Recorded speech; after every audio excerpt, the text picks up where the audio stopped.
What we're going to talk about in this lesson is something that we deal with on a daily basis when we're dealing with roofing companies or insurance companies that have to do with helping customers with their projects. And one thing we hear all the time is customers want us to help them pay their deductibles. Well, what I'm going to teach you is what slides we use to help you handle that objection. And one slide is perfect for that is our Chuck in the Truck slide. This is a slide that we need to go through and really explain to the customer how getting their deductible paid is almost impossible. Now, when we go through this slide, a lot of companies and a lot of people pitching this slide don't really understand what we're trying to get across to the customer. Well, the first thing that we're trying to get across to the customer is that getting a low bid doesn't save you any money.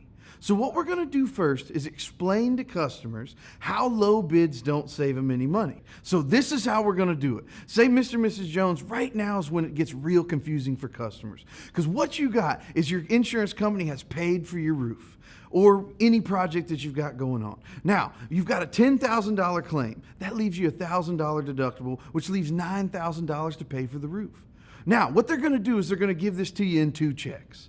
Right? The first check is going to be about 60% of the job. So you say $6,000. Now this is where a lot of people think, well, great, I got some money. Let me go see if I can't get the roof done for less money. Well, now you get somebody that comes out here and they say, hey, I'll do your roof for $7,000.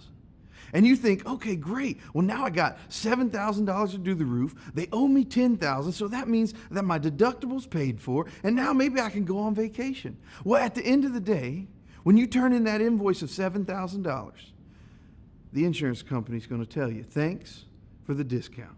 Because now they're not going to send you that second check because they send you the first one to make sure you do it, and they save the second one, so when you finish it, you got to give them the whole thing. So now what we see is you've got a $7,000 roof when you deserved a $10,000 roof. And we know that most companies, they can't do it less than the insurance company because the insurance company, they don't pay a whole bunch of extra money. So at the end of the day, you got a $7,000 roof for $1,000.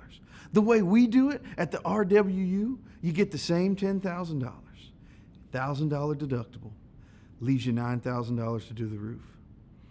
You're going to get that first check the same way, except we're going to put that roof on exactly the way it's supposed to go on. And they're going to cut you that second check so you can finish the roof and get it done the right way. And now, at the end of the day, you got that $10,000 roof that you deserve, and your same out-of-pocket expense is just $1,000. Now, you talk about getting your deductible paid. There's one way that you can do this. Now, when companies come out here, they'll tell you, hey, what we can do is we could do your roof for $7,000, but what we'll do is we'll make a fake invoice and give it to the insurance company.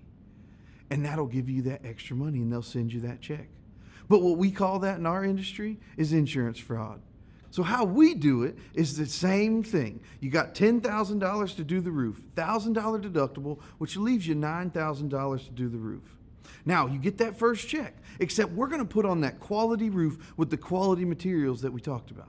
And then we'll send them an invoice for the full $10,000 so you actually get the full depreciation check. Now you're in a situation where you've got the $10,000 roof that you deserve for only your $1,000 deductible. So we know that there's a lot of companies out there that say, hey, we'll pay your deductible. We'll take care of it. Don't worry about it. But what we say is if somebody is willing to go to Atlanta, they'll go to Buckhead. So if they're willing to lie and cheat to the insurance company, what's going to stop them from doing it to you?